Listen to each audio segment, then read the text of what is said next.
రాహుల్ ద్రావిడ్ స్థానంలో team India head coach గా బాధ్యతలు అందుకునే వ్యక్తి గురించి బీసీసీఐ కార్యదర్శి జైషా కీలక వ్యాఖ్యలు చేశారు.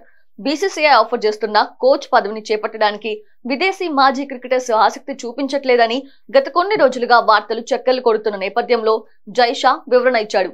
మాజీ Australian players Ricky Ponting, Justin Langers ని అసలు బీసీసీఐ సంప్రదించలేదని తెలిపాడు.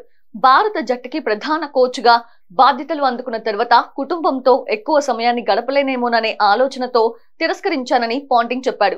ఫ్లెమింగ్ కూడా దాదాపు అదే కారణం చెప్పాడు. ఇది తీవ్ర చర్చనీయాంశంగా మారింది. ఈ నేపథ్యంలో జైషా కీలక వ్యాఖ్యలు చేశాడు. భారత జట్టు కోచ్ పదవికి ఆస్ట్రేలియన్స్ ని సంప్రదించలేదని, మన దేశవాళీ క్రికెట్ సిస్టమ్ గురించి లోతైన అవగాహన ఉన్నవారినే ఎంపిక చేస్తామని చెప్పాడు. భారత క్రికెట్ నిర్మాణంపై లోతైన అవగాహన ఉన్న వారి కోసం అంచెలంచెలుగా ఎదిగిన వాళ్ళపై ఫోకస్ పెట్టాం. టీమిండియాను మరింత ఉన్నత స్థాయికి తీసుకువెళ్లడానికి మన కోచ్ కి దేశవాళీ క్రికెట్ పై లోతైన పరిజ్ఞానం ఉండటం ఎంతో కీలకం అని జైషా చెప్పాడు. జైషా వ్యాఖ్యల్ని బట్టి భారత మాజీ క్రికెటరే కోచ్ రేస్ లో ఉన్నారని స్పష్టమవుతోంది. గౌతమ్ గంభీర్, ఆశిష్ నెహ్రాతో పాటు హర్భజన్ సింగ్ పోటీలో ఉన్నారు అని వార్తలు వస్తున్నాయి. అయితే నెహ్రా, హర్భజన్ సింగ్ కంటే గంభీర్ పైనే బీసీసీఐ ఆసక్తితో ఉంది అని ప్రచారం జోరుగా సాగుతోంది. ఐపీఎల్ లోనూ గంభీర్ తన మార్క్ ని చూపించాడు.